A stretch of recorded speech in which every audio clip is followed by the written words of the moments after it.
packing for a trip and not sure how your refrigerator works in your Tab 400? Well, I'm going to show you in this Take 5 episode of Travels with Delaney.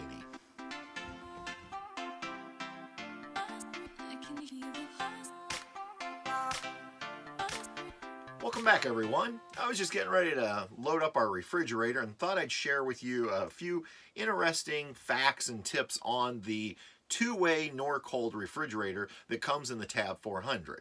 Now, NuCamp has started offering the option of a larger refrigerator that's a three-way refrigerator, but that actually goes over where our wardrobe is. If you have the refrigerator we have, it's located right below the two-burner stove.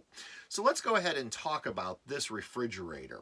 Now, initially when you look at the outside, you're thinking, boy, that looks like a pretty small refrigerator. I'm not sure if I'm going to get much in it. But it's actually a 2.7 cubic foot refrigerator. According to the owner's manual, it says that roughly 0.3 cubic foot is for the freezer space, and the remaining 2.4 cubic foot is in the refrigerator space. Now, this is a two-way refrigerator that runs off of shore power and 12 volt. Now, most people cringe when they hear that because in the past, with the traditional three-way refrigerators, that 12 volt has been a real drain on our battery systems. But this is a very special refrigerator in the sense that it uses the danfoss compressor system and uses significantly less energy when operating on 12 volts, making it much more efficient. The other nice thing is, because it doesn't use the ammonia absorption, which is heat-based, it doesn't need all of the venting, and so that's why we don't see a vent on the outside of our tab for our refrigerator. It also means that the refrigerator itself can be much deeper, and that's where a lot of our storage space comes from. Now let's go ahead and open it up and take a look. When you initially open up the refrigerator, it comes with two shelves right on the door. But one of the things that we did initially was we went ahead and removed that top shelf by just lifting up and pulling it off.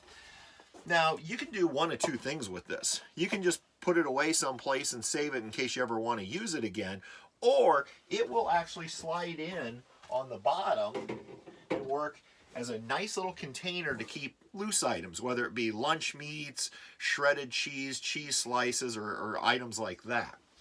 By removing it from the door, what it allows us to do is it allows us to go ahead and put in things like our half gallon of orange juice, our half gallon of milk, and heck, we can even throw some yogurts in there if we want. That takes or gives us a lot of space right in the door. Then, if we go ahead, we can start looking at places to put things as large as a whole dozen of eggs will fit in here. Now, a lot of times, I will just go ahead and slide my eggs right onto the back.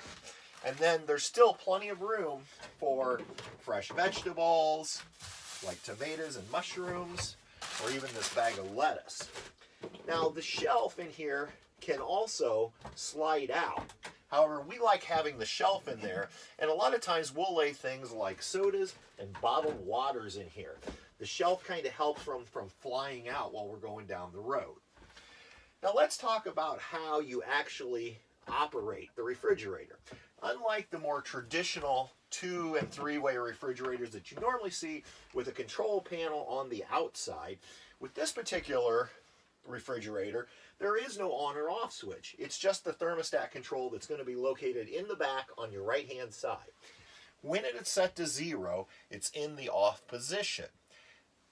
What I like to do when I first turn the refrigerator on is I like to turn it all the way to the highest setting, which is 5 on this particular unit.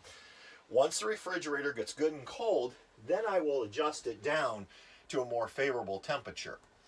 What I have found through using this refrigerator is if I'm on shore power, 3 is a pretty good setting to maintain. But when we go to 12 volt or battery, I typically will turn it up to 4, or if it's really hot out, 5, to maintain the temperature in the refrigerator. As far as maintaining your refrigerator, well, there's not a whole lot that you need to do other than keep it wiped out, and periodically you may need to defrost the freezer. Oh yeah, speaking of that freezer section, now it doesn't look very big when you initially open it up, but I can tell you from personal experience, you can actually get a lot more in there than you realize. So there you go. The mighty little refrigerator that's energy efficient when operating on the battery system. All right, if you have any questions or comments, feel free to drop them down below, and make sure you check out the description for this video because I'm going to link an article that explains exactly what makes this refrigerator so special when operating on battery. Until next time, everybody, we'll see ya on down the road. Good night.